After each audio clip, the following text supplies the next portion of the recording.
Bonjour chers internautes amis du Cap-Dich de Par le Monde.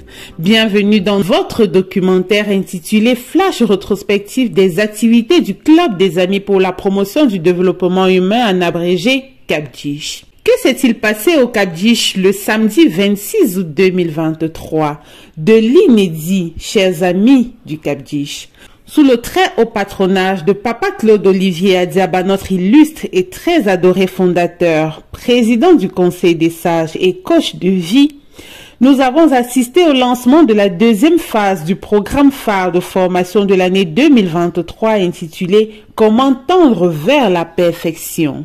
Au cours de cette fabuleuse journée, par les bons soins de l'écrivain à la plume d'or de ce siècle, j'ai nommé Papa Claude Olivier Adiaba, les membres du Cap-Dich ont tour à tour pris la parole en langue française et en langue béti pour situer le contexte dans lequel Papa Claude Olivier Adiaba est amené à nous enseigner, tel le maître des maîtres qu'il est, sur ce fléau, ce cancer qui mine de plus en plus notre société aujourd'hui. Écoutons. Chers amis internautes, Papa Claude Olivier Adiaba a voulu en ce jour nous parler du meurtre. Mieux, nous parler des dimensions, nous parler des corrélations, nous parler des conséquences négatives du meurtre.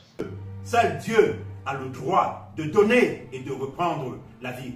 Papa Claude Olivier Adiaba a voulu aujourd'hui, chers amis internautes, s'attarder sur ce vice qui, nous allons le dire, est une gangrène pour notre société. Qu'est-ce qui peut pousser un homme à ôter la vie à son semblable? Ensuite, les panélistes ont eu le privilège de revenir sur la réalité de ce vice dans nos sociocultures.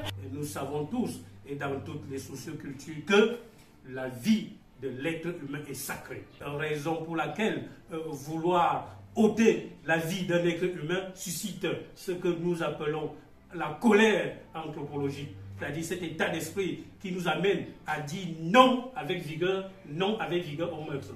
Dans nos hôpitaux, le meurtre, du point de vue de la santé, il y a mutilation du corps. Il doit certainement avoir des répercussions négatives sur la psychologie des personnes qui assistent à cet acte aussi violent, Dorine. Merci Léonard pour la parole donnée. Le meurtre, c'est un fléau, voilà, qui sévit dans nos sociétés. Et dans le milieu santé, c'est quelque chose qui est assez traumatisant.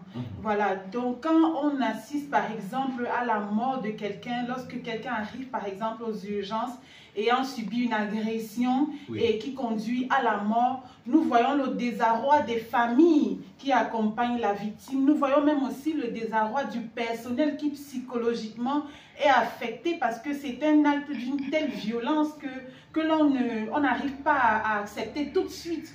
Donc il faut vraiment un gros suivi derrière, un gros suivi psychologique et de la famille et du personnel santé.